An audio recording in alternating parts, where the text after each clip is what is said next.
Welcome to the Mama Truth Show, where soulful mamas embrace the whole truth of the messiness and magic of motherhood. Check us out at mamatruthshow.com.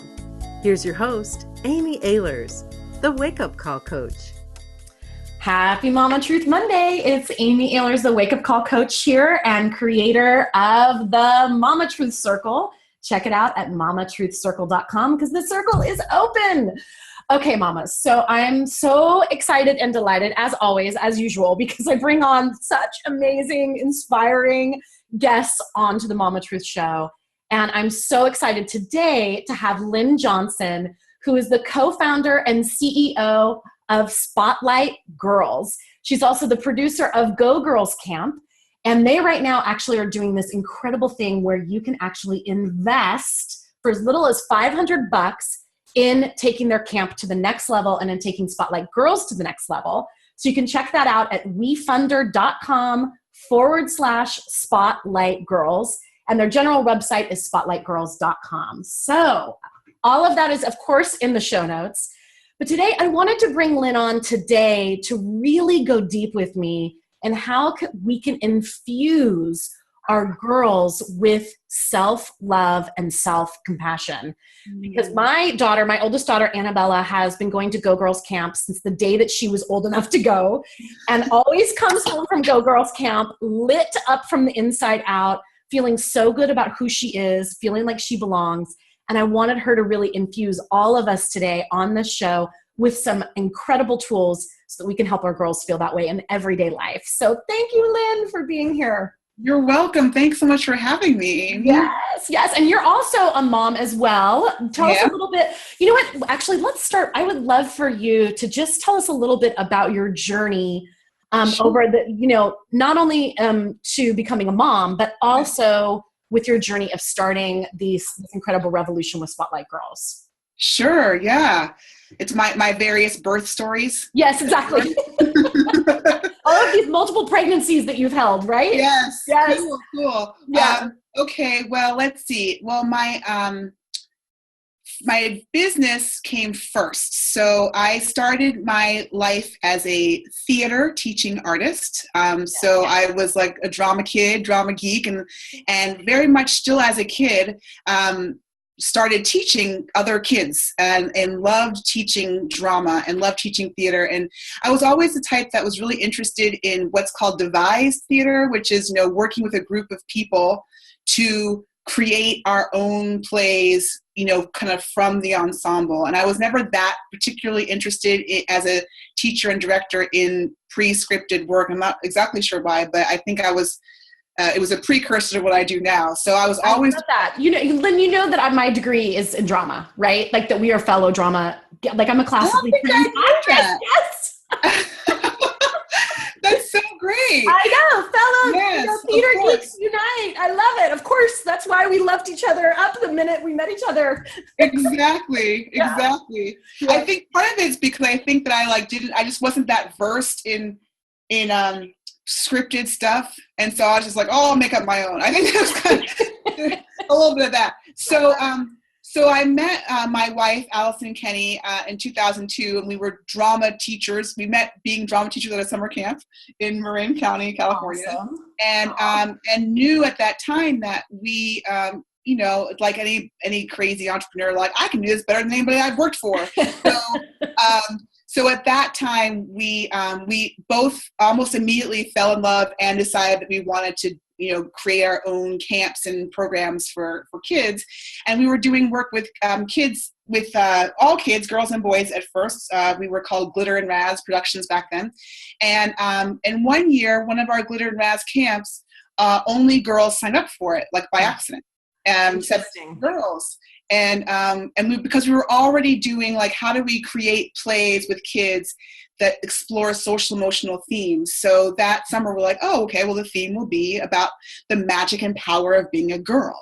And we called it Go Girls. And this was in 2008. And we had 17 girls. And now this past year, 2016, we worked with 461 girls. And in a few different cities in the awesome. Bay Area. So that's how Go Girls came about. And so Allison and I now have been together since that camp, almost 15 years. And we knew that we wanted to start a family, and we weren't exactly sure how. And we decided a few years ago that we would pursue adoption through foster care, and which is it's a whole other show. Yes. I have a lot to say about that. Yeah. And it's a crazy road. It has lots of ups and lots of downs. Yes. And so a couple of years ago, we met our daughter, who was then 6 years old. And actually, I remember, you have to go through all this. You go through a home study and all these things, and you go through this meeting called a disclosure meeting, which is when you before you meet the child, you meet the social workers, and they tell you as much as they can or are willing to about the kid, and you get to decide if you want to meet. Anyway, in the disclosure meeting for our daughter, the social worker said, I just really think that this girl should be raised by Go Girls. We're like, okay. And like, she didn't know the program. She just knew it from our home. Oh my gosh, that makes me want to cry. Yeah. And so now she is being, sure enough, because she not only is she being raised by us, but she's being raised by all of our teachers. And I mean, like, she's been in Go Girls now for 3 years. Like, she talks she's like very much like it's integrated into her life. Now she's 8. She's been with us for 2 years. That's how I'm a mom. Yeah. That's incredible. So I can only imagine, I know this for myself too. I was always like, there's like some book out there that's called like, I was the best mom until I became one, Right. Like, you have all these ideas of who you're going to be as a mom and how you're going to show up as a mom. And, writing these books on not being hard on yourself. And then it was like, I became a mom and I was the hardest I'd ever been on myself. Oh my gosh. And so, for you now as a mom and being with your daughter and looking at these tools that you teach inside Go Girls Camp and at Spotlight Girls, and then looking at how do you put those into practices. So I would love for you to just talk a little bit about some of those foundational tools that you teach at the camp that our listeners here can actually take with them, even if they have a boy, to utilize and really evoke self-love and self-compassion inside our kids. Yeah, great. One thing that is interesting about what you're saying is that, imagining, I've been working with kids for so many years before I had one. And so I actually had the opposite experience where I was like, I did not want to presume to know anything about being a parent, because I'd worked with so many parents. Yeah. And I was like, I know a lot about kids, but it's not the same thing. So when I became a parent, I actually was surprised how much of what I know did translate. It actually was like, oh, it's actually kind of helpful. It's pleasantly surprising. Yeah, I was pleasantly surprised. I was not prepared for the constantness of it all. Yes. So there were things that I learned from being a teacher and a girl advocate, as I say, that do help me with my daughter all the time. And one thing, the main thing it comes down to is at Go Girls, we have what we call the Go Girls Culture Code. And the Culture Code has 5 different points in it. And those are the 5 points is really what we teach the girls and what we teach our teachers and what we infuse in our own lives. And I think that those are the things that really help. So the first part of the Culture Code is that we say yes. And by saying yes, it's really about, saying yes is more about teaching girls to accept what's happening. It's more about mindfulness and presence and being able to say, okay, this is happening, and I'm going to notice and accept this is happening, and so that I can then make a choice about what to do next. And so it's really about being present, because a lot of girls really like to be in a lot of control, and that especially the girls that we work with in that age group, it's a lot of black and white thinking, and it's a lot of this should happen or this should happen. And so it's being able to say, no, this is the experience right now. Say yes to what's going to happen, and then you can decide. So it's about saying yes, but it's also saying yes to new things, having courage to be scared and say yes anyway. Wow. we also teach them how to, that part of saying yes is saying no to keep themselves safe. Sometimes you say yes to yourself, but that means saying no to someone else. So it's just a lot about boundaries, how to really say what you want and don't want. Beautiful. So that's part of it. We do a lot of, we talk a lot about giving and take, a lot about gratitude practice. So like taking in the good, noticing what is good around you, and how to kind of give to others and be part of a community.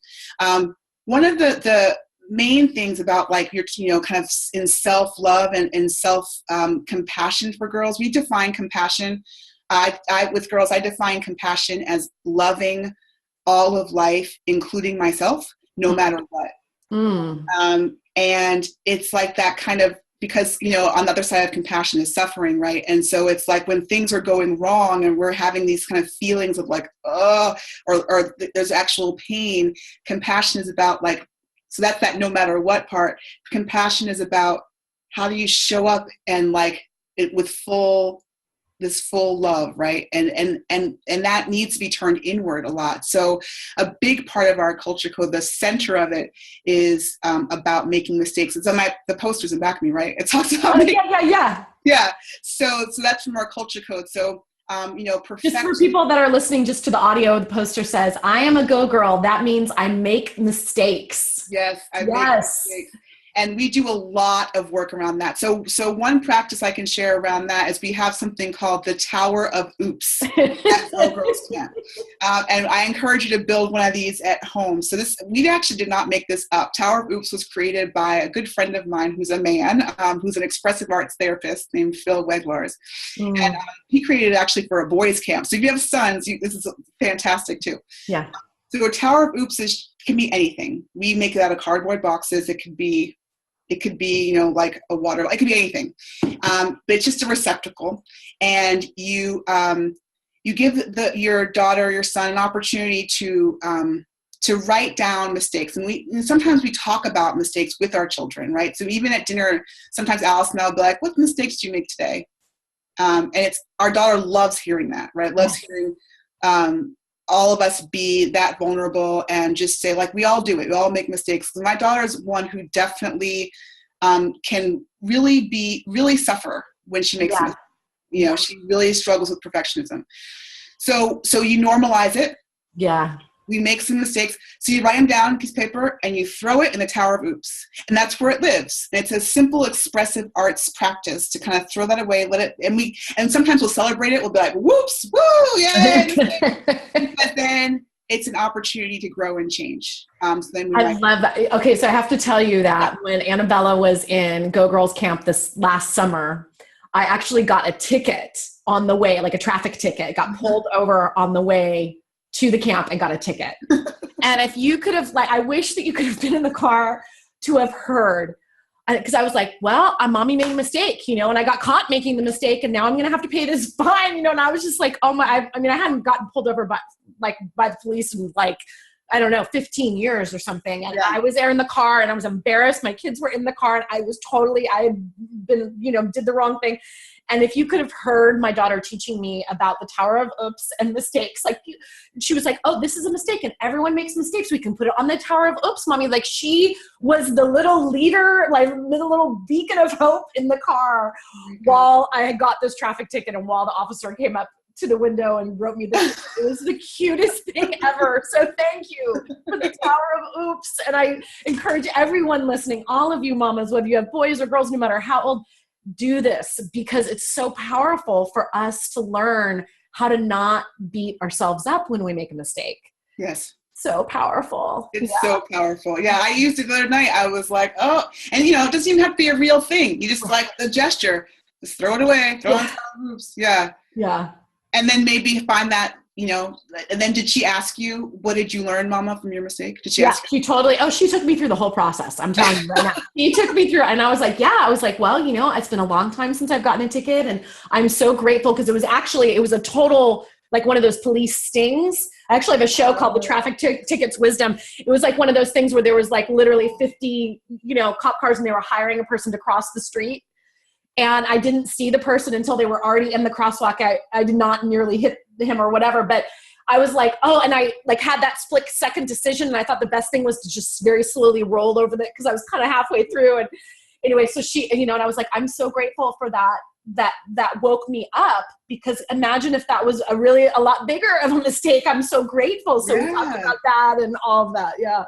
I really do think that that's a major superpower. Like when it comes down to it, that's definitely when you ask mamas afterwards, what did your girl get most out of that, out of Go Girls Camp? They'll say being comfortable making mistakes. And I feel like for girls, for women, for moms, like if we can get to that place, we've come so far,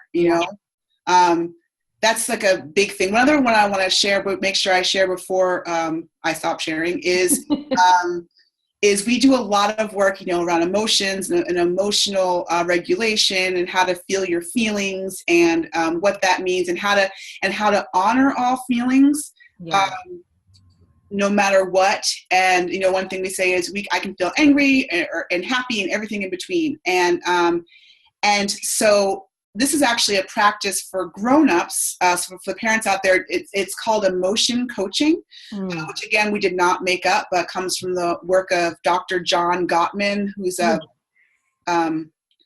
think a psychiatrist. I'm not even sure what he is, but yeah, he's amazing. The 4 Horsemen of the Apocalypse. I remember that as part of his work, I believe. Yeah. He's amazing. He's great. He's parenting expert. And I actually got his work through, I was introduced to him through the work of Dr. Christine Carter and her work. But so anyway, emotion coaching is very simple. I mean, he has a longer process, but the basic idea of it is really to start with empathy. That's kind of what it boils down to. So when your daughter or your child is, really experiencing a big emotion of some kind, it's up to us to coach them through that emotion, as opposed to trying to regulate the emotions, which we do a lot as parents. Like when our kid is like crying and freaking out about something, it's so easy for us to say, like, be quiet, or you're fine. Shush them. Yeah, shush them. We have people in the car. It's time to go. Yeah. And I totally relate to that. And when you can, and I know it's not possible every time because no one's perfect. Right. When we can remember to have that moment of empathy first. To the first step in emotion coaching is really about like helping her label and validate her feelings, so that she knows how to do it herself. Because if she can't label and validate her feelings, then she can't regulate them herself. And so if you're out there thinking about how you're going to help kind of empower and strengthen your girl and really strengthen her self-confidence and her self-love, she has to learn to like love all of those parts of her. And we can do that through that coaching. So it's like, oh, I see you're really upset. I see you're really frustrated. Is there something else you're feeling? Like helping her get those words before then dealing with the behavior. Because that's also important to have the girls separate out their feeling from their emotion, because they need to learn that I can be really upset. Yeah. But I don't have to like fall apart into a heap on the ground. Right. I have to learn that they're not the same thing. And so to me though, like the perfectionism stuff and like the emotional regulation and us helping to give tools and not regulate our girls' emotions for them are the 2 main things. Wow. So let's say, for example, your child comes home from school and this is like, I swear it happens almost daily in my household. I feel like sometimes, but it's like she comes home from school and there's a big emotion about some fight that she had with a friend. Yeah. So in that moment, like the words that I always try to put on it is just holding space. Yes. For her to have her feelings versus trying to argue with that feeling, right? Because as a mom, it's like, well, of course you're still friends with so-and-so. Like, right. You're not friends. And then I'm like, I have to remember that is her world. Yes. How do I feel when I'm in a fight with my friend or my business partner or a colleague or whatever it is, like or my husband or what have you? it's like, that is my world. Like, this is her world having this. Cause I feel like so often we can belittle or be condescending about, oh, they had a fight with a friend during recess. But that is their world. That's their universe. And it's hard because, you know, as an adult, you know, you've seen this happen 3,000 times. Right. You know that they'll be friends again tomorrow. And you're like, you're fine. They'll be friends tomorrow. But it's not the same thing. Like, yeah. Yeah. So just holding space and being able to say, wow, it sounds like you really felt left out. Sounds like you felt like you didn't belong. Sounds like helping her verbalize the feelings that she's feeling. Exactly. That's what you're saying. Yes. Love that. Helping her verbalize. And then you can get to the step of coaching her towards action, right? So if something happened in that fight that she maybe got in trouble for, at school, like, it's also easy for us to go right to the behavior that she was punished for. But like, you stop and you say, okay, you do that first part first. Yeah. And then you're saying, okay, I totally see that you felt belittled by your friend, but you also know that you know, ripping up her paper or whatever she may have done was not the right behavior. You still have to say that, right? It's not the right. So then you coach them. So you deal with the behavior, and then the third part is the coaching. Then what would you? So next time you feel this way, right? What could you do instead? Yeah. You know, and then she can say like, oh, I can talk to a teacher to help me, or I can take a deep breath, or I can, you know, tell my friend I didn't like it, or whatever. And you're like, great, try that next time. And if it comes from her, it's a better chance that she'll do it. I love that. Well, and that takes us back to number 2 of that tower of oops, of like, wow, it sounds like you made a mistake.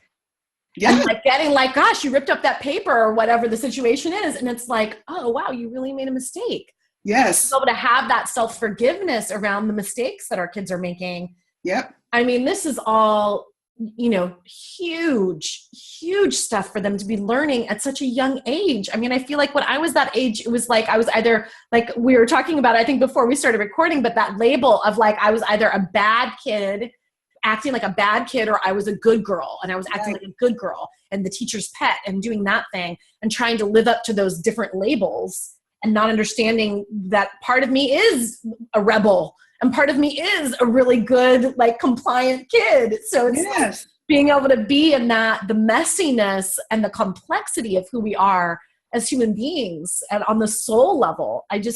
So powerful, Lynn. Oh my gosh. Yeah. Yeah, it's true. It's just about, you know, it's all about getting her to accept who she is, no matter what, right? And so you have to, there's so much out there that's trying to kind of bury the real her, right? And so it's about kind of taking that off and allowing her to, you know, be all these things that she is, and seeing and let her see that all of that is just great, whether it's, you know, the way she feels or thinks or acts or looks, that it's all about accepting that. And I think that the last part of it is just also like doing things. Like this is very basic stuff too for anybody. Like we feel really competent this is why we do theater, right? We make up a play in our camp. We make up a play. You get to act out that play in front of people. That's why we have a closing moment, because it's like we worked really hard. Now everyone sees it and claps for us, right? So we all feel confident when that happens. Yeah.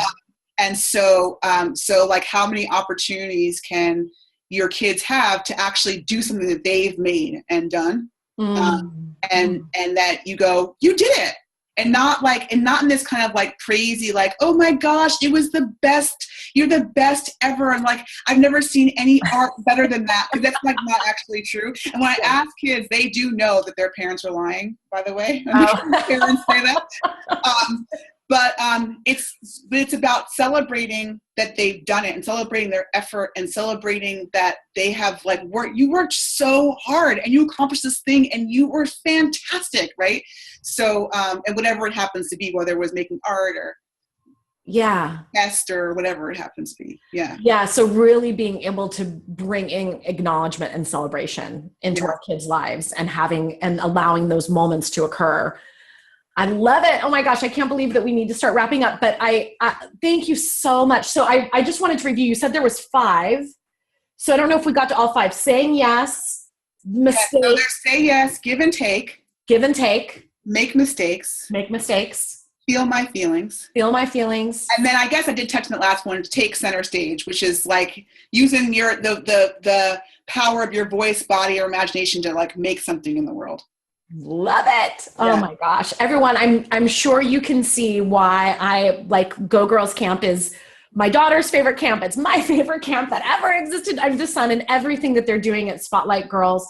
I want to remind you to go to spotlightgirls.com and also check out, will you just tell us a little bit about the funding that you're doing and the funds that you're raising right now to really take this movement to the next level? Yes, thank you. Yeah. So we are a for-profit benefit corporation, which means that we are a corporation that cares as much about the social good as we care about financial good.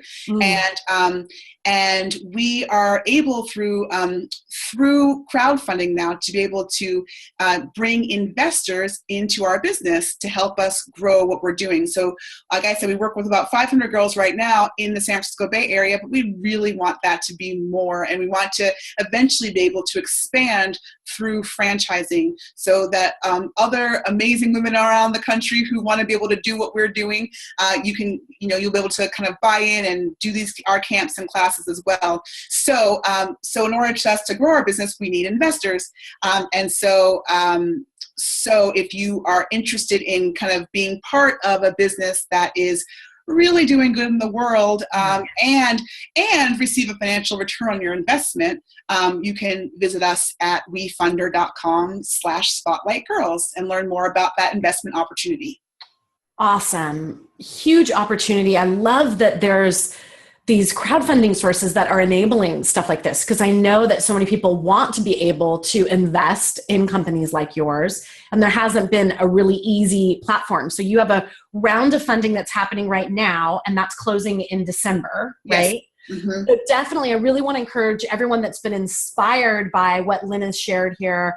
Maybe some of you even have girls that are in the Go Girls camps. Go and check it out. Again, that URL is wefunder.com/spotlightgirls. I will have that in the show notes as well as in the email that goes out for this show. Lynn, thank you so much for being here today. I just have one final question that I ask all my guests, which is what's messy and what's magical about motherhood for you these days? Ooh. Well, what's, do I have to answer in a certain order? Whatever order you want. What's magical about mothering right now is that my daughter, it's so cool to see like the integration of things. Like she's picking up things so quickly that you're like, wow, like where did she even get that from? Like a year and a half ago, we were not sure she was ever going to be able to read, and now she's reading Charlotte's Web on her own, and she's just like so quick. She's integrating all these social emotional skills and all these academic skills, and she's just like really showing up in her power in the world, and it's so magical to see that happen. Beautiful. And what's messy, I think what's messy is all about it's a lot about what's messy in me, right? Like just trying to in this, like it's so typical, right? Trying to find that balance between I feel like I show up for my daughter a lot, and I show up for my business a lot, and now I'm trying to figure out how to show up for me more. So that's the messy part, is like, when do I get the stuff that I need as a person, let alone a mom? So that's the muck I'm working through right now. I love it. Yeah. And I know that you're speaking to the hearts of so many moms by naming that, and how, it is that feeling of like, well, where do I fit into all of this? I'm showing up for my business. I'm showing up for my daughter. I'm showing up for my wife. I'm showing up for my husband, whatever the case may be. But how do I show up for myself and actually practice that sacred self-care, as I call it?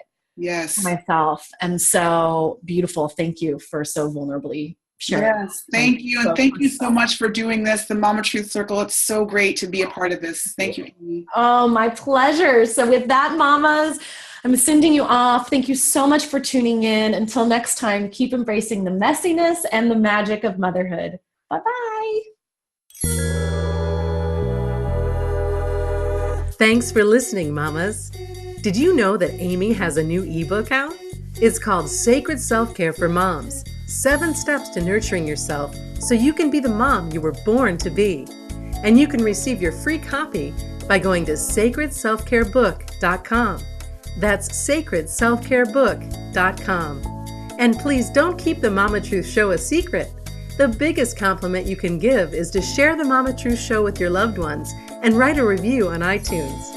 Until next time, keep embracing the messiness and the magic of motherhood.